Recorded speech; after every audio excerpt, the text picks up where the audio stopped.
오늘 말씀에는 예수님께서 그간 잘 보이시지 않던 그런 모습을 보여주고 계시는데요. 먼저는 열매가 없고 나뭇잎이 무성한 무화과 나무에게, 그리고 두 번째로는 성전에서 매매하고 있는 자들에게 심판을 선언하시면서 전에 보지 못한 분노하시는 모습을 보이기 때문입니다. 예수님께서 이렇게 무화과 나무를 보고 또 그리고 이 성전에서 매매하는 사람들을 보고 하신 이런 일들은 갑자기 감정 조절이 안 돼서 혹은 즉흥적으로 그래서 자신의 감정을 표현하고 계신 것이 아니었습니다. 오늘 우리가 읽었던 말씀의 시작인 11절을 보면 거기서 예수님께서 성전을 뒤엎기 전날 이 예루살렘에 도착하셨을 때 성전에 이미 들어가서 그것을 다 둘러보셨다는 기록이 있죠. 이후 제자들과 함께 날이 저물어서 이제 제자들 데리고 베다니로 가시긴 했지만 예수님께서는 이미 그때 하나님께 올려드려야 될 기도와 제사로 가득해야 될 성전이 그렇지 못한 모습으로 본질을 잃어버린 그 모습을 보고 마음이 무너져 내리셨던 것 같습니다. 그래서 그 다음날 무거운 마음으로 길을 나선 예수님께서 이제 길에서 마주친 그 열매 없는 무화과 나무를 보게 되자 어제부터 내내 자신의 마음을 아프게 했던 이 부패한 성전의 모습이 떠오르셨던 것이죠. 사실 그냥 이 상황만 보고 있노라면 예루살렘 성전 건물이 무너진 것도 아니고 그 건물은 그 자리에 그대로 있었고 또 그곳에서 일하고 있어야 될 하나님의 제사장들 역시 자기의 역할을 잘 감당하고 있었을 뿐 아니라 또 예배를 드리기 위한 수많은 사람들이 여전히 이곳을 찾아오고 있는 것은 변함이 없는데 예수님께서는 왜 이들에게 이토록 심판을 선언하시기까지 하면서 너희가 하나님의 성전을 강도의 소굴로 만들었다라는 표현까지 하시게 된 걸까요? 그 이유는 이 장사하는 이들이 성전에서 매매를 하게 된 이 과정, 그리고 이 전의 모습과 비교해서 이 상황을 보게 되면 이해할 수 있는데요. 원래 이들이 이제 이 성전에서 하나님께 드릴 제물을 판매하는 일은 이전부터 있었던 일이긴 합니다. 하지만 그 장소가 이곳이 아니었던 것이죠. 전에는 하나님께 성전 제물로 사용할 이 비둘기 등을 사고 파는 곳이 이 성전 안이 아니라 이제 감람산에서 그 일들이 이루어졌었는데요. 어느샌가부터 대제사장이 이런 성전 뜰에서 제물을 파는 것을 허용하게 됨으로 인해서 그 과정 속에서 그가 자릿세를 챙기는 그런 자기의 이익을 위해서 감람산이 아닌 성전 안에서의 매매를 허용하게 되고 그렇게 불법적으로 모은 돈으로 그는 이 로마 당국의 뇌물을 건네서 자기의 이 권력을 유지하고자 하는 그런 일들을 계속해서 해왔다는 것, 그것이 문제였습니다. 다른 사람들은 이 제사장이 이런 일을 했다는 것을 상상도 할 수 없었겠지만 예수님께서는 하나님의 아들이시기 때문에 우리의 중심을 보고 계시는 분으로서 이 모든 것을 다 알고 계셨죠. 예수님은 이런 상황들을 보시면서 무엇보다도 성전이 원래 무엇을 위해 지어진 곳인가를 생각하며 가슴이 아프셨던 겁니다. 성전은 하나님께서 왜 지으라고 하신 곳입니까?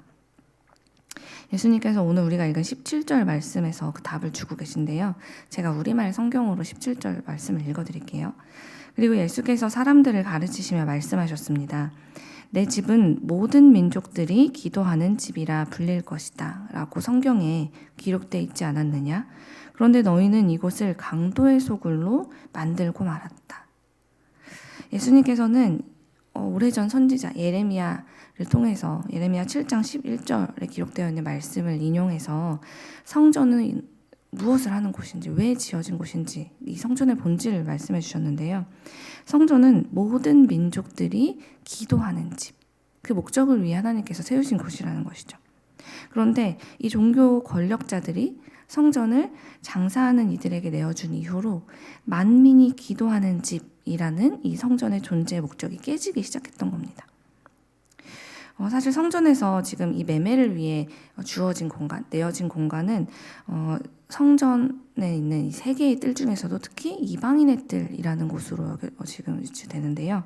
이곳은 유대인이 아니라 이방인들 중에서 하나님을 믿게 된 사람들, 하지만 아직 할례는 받지 못한 사람들이 하나님께 예배하기 위해 주어진 곳이었습니다.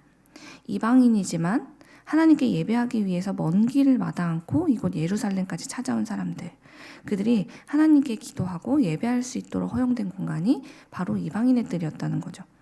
그런데 이 대제사장들이 비싼 권리금을 받고 이곳을 상인들에게 내어준 겁니다. 그 결과 이곳에서 예배를 드려야 될 이방인들은 이 환전상들, 매매상들, 또 짐승들로 인해 가득한 그 자리, 그래서 그곳에서 하나님께 제대로 기도하며 예배하기가 참 어려운 일들이 벌어지고 있었다는 것이죠. 예수님께서는 이 모습을 보고 너무너무 가슴 아파하셨고, 이후에 16절에서도 아무나 물건을 가지고 성전 안으로 지나다니지 않도록 그것을 허락하지 않았다라는 말씀까지 나와 있는데요. 예수님께서 그렇게 하신 이유도 사람들이 물건을 운반하는 데 있어서 성전을 이렇게 안으로 지나가게 되면 그게 지름길이다 보니까 원래는 그곳에 지나갈 수 없었음에도 불구하고 이런 이제 일들이 또 불법적으로 허용되다 보니까 자신들의 편의를 위해서 성전 안에 물건을 쥐고 왔다 갔다 함으로 인해서 이곳에서 또 기도하고 예배해야 될 이들이 자꾸만 예배에 방해를 받고 하나님께 집중하지 못하는 일들이 계속 발생하는 거예요. 그러니 하나님께서 모든 민족이 우리 주님 앞에 나와서 기도할 수 있도록 마련하신, 예배할 수 있도록 마련하신 이 성전이라는 공간이 사람들의 편의와 그 탐욕을 채우기 위한 도구로 전락하게 되면서 원래의 목적을 잃어버리는 것에 예수님은 누구보다도 가슴 아파하시고 속상해하시고 분노하시면서 기도하러 온 사람들이 기도할 수 없는 이 현실을 보고 성전을 뒤엎어버릴 수밖에 없으셨던 것이죠. 그러나 참 안타깝게도 예수님께서 이렇게까지 강력하게 심판을 선언하실 만큼 그런 말씀과 태도를 보이심에도 불구하고 이 일들을 다 허용하기 시작했던 이 대제사장들과 서기관들은 그 말씀을 듣고 자신들의 죄를 뉘우치기는커녕 예수를 죽일 방도를 궁리하기 시작했다라고 성경은 이야기합니다.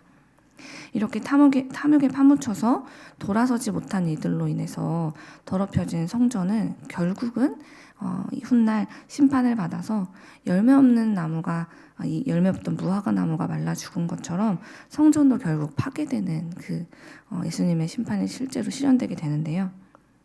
이 모습을 보면서 오늘 저도 참 많은 고민에 빠지게 되었습니다. 과연 나 역시 하나님 앞에서 보실 때 내가 정말 이 하나님의 성전에 찾아올 때, 그리고 내 일상 속에서 우리 하나님을 가까이 하고 늘 주님 곁에 있으면서 내가 과연 하나님 보시기에 기뻐하시는 예배자로 서 있는가? 나만 홀로 하나님을 만나고 나만 주님과 관계가 좋고 나만 편안하다면 다른 이들이 하나님 앞에 바르게 예배하고 온전한 관계를 맺고 있는지 아닌지에 대해서 과연 내가 얼마만큼 마음을 쓰고 있는가를 돌아보게 된 것이죠.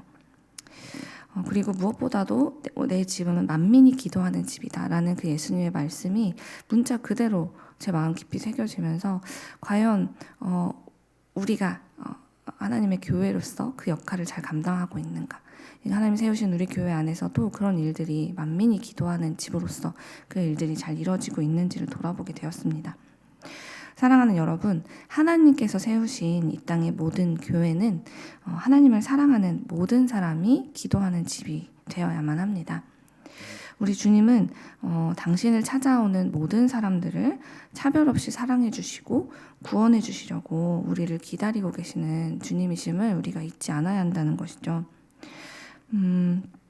비록 이 말씀 속에 등장하는 사람들은 특히 권력을 가지고 오랫동안 배부른 삶을 살아왔던, 그리고 겉으로는 하나님께 가장 가까이 있는 것처럼 보였던 이 종교 권력자들은 자신들의 유익을 위해서 사실 가장 하나님을 갈망하고 이들이 돌보아 주어야 될 이방인들의 예배 장소와 그 시간들을 도와주지를 못할 망정 그것들을 자꾸만 자기의 유익을 위해서 취하고 마음대로 움직이려 했지만 사실 우리 안에도 그런 모습들, 아직도 주님을 잘 알지 못하고 이제 주님을 막 알기 시작한 이들에게 우리가 그들의 신앙이 더욱더 든든해질 수 있도록 도와주지는 못할 망정 혹시 그들의 신앙생활에 방해가 되는 생각과 말과 행동을 하고 있는 것은 아닌지, 우리의 말과 생각과 행동들, 특히 교회 안에서 또 가정에서 우리가 살아가는 이 삶 속에서 만나게 되는 모든 이들에게 우리가 과연 어떤 영향력을 끼치고 있는지 또한 돌아보아야 한다는 것입니다. 우리가 살아가고 있는 이 땅의 많은 사람들은 우리의 이 모습들을 보면서 예수님을 보게 되어 있어요. 안타깝지만 사람들은 겉모습을 보고 우리의 말과 행동을 보면서 예수님을 보게 되어 있기 때문에 예수님을 믿는 사람들이 무엇을 가장 중요한 가치로 여기고 살아가고 있는가를 통해서 예수님이 저런 분이구나 라는 것을 보게 됩니다. 그래서 우리가 우리 하나님 앞에 모일 때마다, 우리 하나님의 전을 기억할 때마다 이곳에서 하나님 앞에 주님의 뜻을 구하는 기도를 하고, 또 주님의 뜻이 날마다 우리 삶 속에서 이루어지기를 애쓰다 보면 당연히 우리를 통해서 교회가 어떤 곳인지, 그리고 예수님이 어떤 분인지를 우리의 이웃들은, 그리고 주님을 이제 막 알기 시작한 믿음이 연약한 이들은 당연히 우리를 통해서 바르게 볼 수밖에 없게 된다는 것입니다. 우리 주님이 자신을 찾아오는 그 한 사람 한 사람을 존귀히 여기시고 온 마음과 정성을 다해서 그들의 소리에 귀 기울여 주시는 분이라는 것을 우리의 말과 행동을 통해서 많은 이들이 보게 된다는 것이죠. 그러니 세상의 빛 일의 교회를 이루고 있는 우리 한 명 한 명의 성도들은 과연 우리가 무엇에 가장 열심을 내고 살아야 되는가라는 내 안에 생겨나는 질문 앞에서 우리는 이 기도를 하고 이 기도로 이 성전이 가득 채워지고 또 주님의 몸된 교회된 우리가 가득 채워지기를 기도해야 된다는 것입니다. 어떤 기도입니까? 바로 선하신 주님의 그 뜻이 나를 통해 이루어지길 기도하는 것. 다른 사람들을 통해 또 대단한 겉모습을 가지고 있는 교회를 통해 이루어지는 것이 아니라 이곳에 하나님이 세우신 우리 교회, 그리고 그 교회에 가장 중요한 사람으로 세우신 하나님께서 세우신 우리들을 통해서 그것이 이루어지기를 기도해야 된다는 것입니다. 탐욕에 눈이 멀어서 내가 원하는 걸 이루기 위해 성전을 이용하는 그런 제사장들과 같은 사람들이 되지 않도록 오늘도 우리는 하나님의 뜻을 구하는 기도, 그 기도로 이곳 하나님이 세우신 교회를 가득 채워나가야 한다는 것이죠.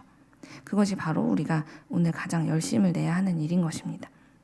행여라도 대제사장들처럼 나도 교회에 빠짐없이 나오고 있지만, 그래서 이곳에서 예배와 찬양과 기도를 늘 드리고 있지만 여전히 세상의 욕심으로 우리의 마음이 가득 차서 하나님의 뜻을 구하지 못할 때가 더 많이 있는 것은 아닌지 늘 내 자신을 살피면서 내 안에 자꾸 생겨나는 죄를 버리고 거룩하신 주님을 오늘도 닮아가기를 기도하자는 것입니다. 이렇게 우리가 세상 사람들이 말하는 성공이나 그 부요함 대신에 우리 하나님을 자꾸만 바라보고 그분의 뜻이 우리 교회와 나를 통해 이 땅에 이루어지기를 계속해서 구하다 보면, 그 기도로 우리 교회가 가득 채워지기 시작하면 우리는 예수님께서 말씀하신 이 심판, 예수님께서 모두를 심판하고 싶으셔서 이 얘기를 하신 게 아니거든요. 이 죄에서 돌아서서 이 심판을 피할 수 있도록 주님이 예비하신 그 구원에 이르도록 이 말씀을 하신 거거든요. 그러니 우리도 그 심판을 피하고 주님이 예비하신 우리 하늘의 복을 풍성히 누리는 그런 삶을 경험하게 되길 간절히 소망합니다. 기도하는 우리 각 사람 위에 하나님께서 이루실 아름답고 풍성한 복을 기대하면서 오늘도 주님의 뜻을 구하는 기도로 이 성전을 가득 채우는 세상의 빛 일의 교회가 되길 간절히 소망합니다.